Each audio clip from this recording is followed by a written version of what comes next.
সালাম আলাইকুম। একজন মা দেখা যাচ্ছে 3, 4, 5টা বাচ্চা বড় করতেছে না? কত কষ্ট! মায়ের যে কষ্ট, এই কষ্টটা আমরা যখন আমাদের ওয়াইফ, বোন তারা যখন বাচ্চা মানুষ করে তখন আমরা দেখতে পাই যে কি প্রচন্ড কষ্ট করে। অথচ আজ থেকে 30-40 বছর আগে আমাদের মা খালারা যখন বাচ্চা মানুষ করতো তখন কোনো ইলেকট্রিসিটি ঠিকভাবে ছিল না, গ্যাসের চুলা ছিল না, খড়ির চুলায় রান্না হইতো। এখন যে প্যাম্পাস বাচ্চাদের পড়ায় সেগুলো ছিল না। কি ছিল? কাঁথা, শীতের কনকনে ঠান্ডা। মা দেখা যাচ্ছে যে সারা রাত বাচ্চাকে বুকের মধ্যে জড়ায় ধরে আছে। আমার মা আমার ক্ষেত্রে এটাই করছে, এবং আমার মনে হয় যে আমরা যারা এই লাইভে যুক্ত হচ্ছি প্রত্যেকের মায়ের যদি গল্পটা মিলাই, গল্পটা এরকমই হবে যে মা আমাদের কিরকম কষ্ট করছে। এটা বোঝার সবচেয়ে সেরা নমুনা আমাদের যে বউ, আমাদের বোন, তারা এখন আধুনিক সময় এত ফ্যাসিলিটি, এত টেকনোলজি, এত কাজের লোক, এত টাকা পয়সা, তারপর বাচ্চা মানুষ করতে যায় হিমশিম খেয়ে যাচ্ছে। অথচ আমাদের মা খালারা বাচ্চা কতগুলো করেছিল, কত প্রচন্ড কষ্ট করে বড় করছে, এবং তারপরে সেই বাচ্চারা যখন বড় হয়, হওয়ার পরে এক একজন এক এক ক্ষেত্রে সেরা হয়ে যায়। অথচ যেই মা তাদেরকে কষ্ট করলো, সেই মায়ের যত্ন 3টা 5টা বাচ্চা মিলে করতে পারতেছে না। এর থেকে বড় বিকলাঙ্গ, পঙ্গু, অথর্ব বাচ্চা আমার মনে হয় দুনিয়ার মধ্যে না থাকাই ভালো।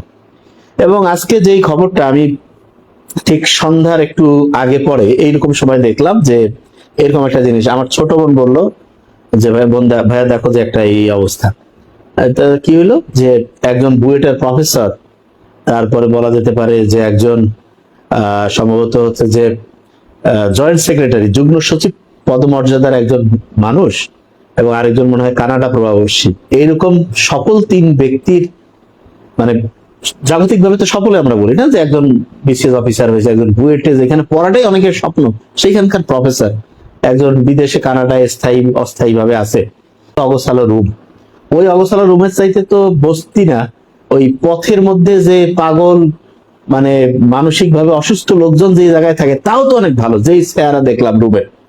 এবং দেখেন, আমি চিন্তা করার চেষ্টা করছি যে আসলে কি হইতে পারে, মানে হইলো কেন, আল্লাহ ভালো জানেন, কিন্তু আমি ধারণা করি যে আসলে কি হয়েছে।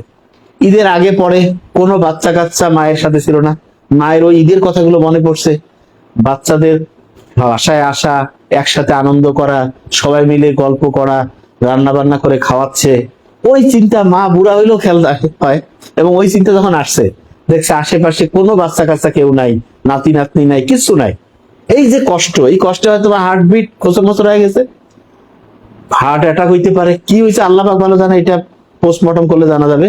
এবং দেখা যাক যে এই কষ্ট, এই যে শোক, এইটার কারণে হার্টের যে রিদম সেটা ধ্বংস হয়ে গেছে। এবং কতদিন থেকে এই মানুষগুলো কেমন অমানুষ হইতে পারে যে আমরা কি করি, আমি নিজেরটা বলতে পারি, আমি তো প্রত্যেকদিন আব্বা আমাদের সাথে আমরা কথা বলি, ঠিক না? প্রত্যেকদিন মিনিমাম একবার তো, 2, 3 বার 5বার 10বারও বলতে পারি, কিন্তু দৈনিক একবার তো 1 মিনিট হলেও কথা বলবো। আচ্ছা, কোনো কারণে ধরলাম যে মাকে আলাদাই রাখতেছি, ধরলাম, এরা এইটা যদি চিন্তা করতে, আচ্ছা আমি একদিন মায়ের সাথে কথা বলতে পারলাম না, ফোন ধরতেছে না, তাহলে যে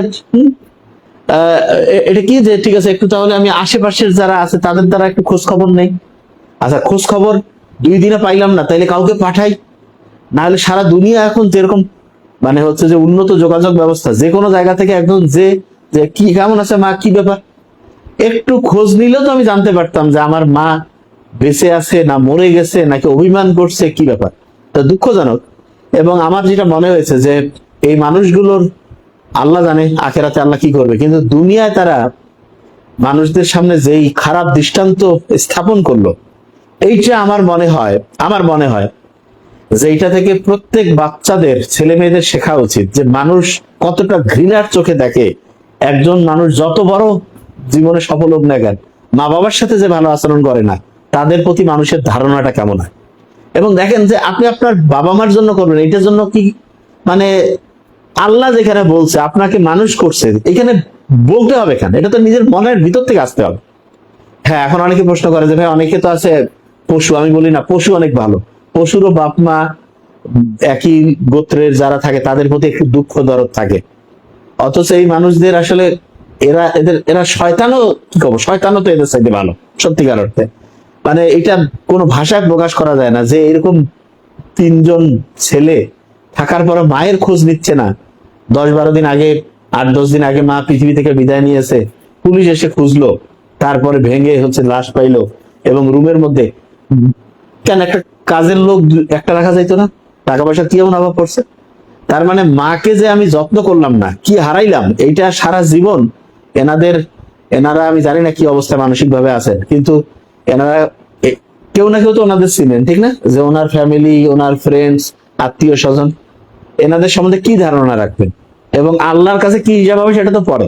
তবে হ্যাঁ, আমার মনে হয়েছে যে সিঙ্গাপুরে খুব কঠিন নিয়ম আছে। কেউ যদি দুর্নীতি করে, দেখা যায় ওই লোকের ছবি সারা সিঙ্গাপুরে একবার প্রচার করে, শাস্তি তো আছে, এমন সামাজিক ভাবে তাকে এত হেয় প্রতিপন্ন করা হয়, দেখা যায় লোক নিজে লাস্টে আমি দুনিয়ায় থাকবো না বাবা।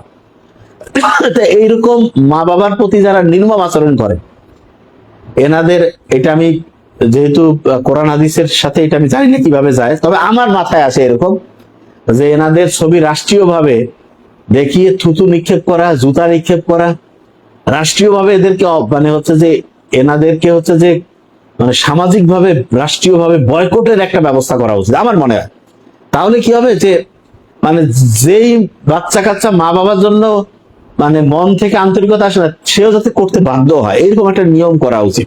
এবং এটা প্রত্যেকের, এইটার আমার মনে হয় যে আল্লাহ তো পরকালে আর কি খবর করবে সেটা আল্লাহর হাতেই আছে, আমরা জানি এটা আল্লাহর ইচ্ছা, কিন্তু দুনিয়াও এরকম কোনো কঠিন নিয়ম করা উচিত যাতে করে কোনো মা বাবার প্রতি কোনো সন্তান এরকম নির্মম আচরণ করতে না পারে। আমার মাঝে মধ্যে মনে হয় যে আয়না ঘরে যাদেরকে মারা হয়েছে, গুম করা হয়েছে, তাদের তো মানে হচ্ছে বিরোধিতা ছিল, কে গুম করছে, কে আয়না ঘরে নিচে জানতো না, কিন্তু এই যে মায়ের যে নির্মম অবস্থা, আমি চিন্তা করছি ওই মায়ের জায়গা থেকে, নিজে আমি চিন্তা করার চেষ্টা করছি যে বাচ্চা কাছে এত ভালো জায়গায় গেল,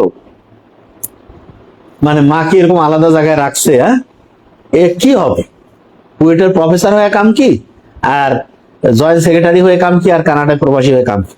মানে কি হইল জীবনে, মানে কি অর্জন করলো? জিরো তো এসছে ভালো সংখ্যা। তো এইটা আমার মনে হয় এই জায়গা থেকে প্রত্যেকেরই হচ্ছে যে বের হয়ে আসা উচিত, এবং মা বাবার যে সম্মান সেটা আল্লাহ নিজে নির্ধারণ করছে। এবং এটা মানে একটা তো, এটা আসলে এটা নিয়ে বলতে হবে কারণ এটা তো আমার মাথায় আসে না, এটা তো বলার কথা না, প্রত্যেক সন্তানই মা বাবার জন্য জীবন দিয়ে দিবে। এবং আমরা আজকে গল্প করলাম, ওইটা পাওয়ার পরে মনে হইলো প্রত্যেক এলাকায় মা বাবার সম্মান মর্যাদা রক্ষা একটা কমিটি তৈরি করা উচিত প্রত্যেক এলাকায়। যেই সন্তানরা বাবা মার সাথে খোসর মোসর আচরণ করবে, তাদেরকে মসজিদ কমিটি থেকে সবাই বলবে যে তুমি তোমার আব্বা আম্মার সাথে ভালো আচরণ করো, তোমার নামে কমপ্লেন আসছে, না হলে কিন্তু এরপরের স্টেপ তোমার জন্য খারাপ হবে। সামাজিক ভাবে বয়কট করা উচিত। এবং এইটা যদি আমরা করতে পারি, তাহলে আমার মনে হয় যে সামাজিক একটা চাপ হোক, তারপর রাষ্ট্রীয় একটা হচ্ছে ব্যাপার হোক, সম্মানহানি হবে, এইরকম ব্যাপারগুলো মিলে হলেও মা বাবার প্রতি সম্মান সুযোগ আচরণ করবে। দেখেন মানে ফ্যামিলির যে বন্ডিং গুলো, এগুলো নষ্ট হয়ে যাচ্ছে। এবং এইখানে আসলে মা বাবার সাথে কানেকশন থাকলে যে কত লাভ। এই যে যেই প্রফেসর, তারপরে জয়েন্ট সেক্রেটারি লেভেলের অফিসার, ওনার ছেলে মেয়ে কি ওনার কিভাবে দেখবে আল্লাহ ভালো জান। দেখলো যে আমার দাদা দাদির সম্মান করে নাই, তাহলে এদেরও অবস্থা হবে। মানে অবস্থা যে আল্লাহ জানে, আল্লাহ পাক ভালো জানেন যে কি হবে।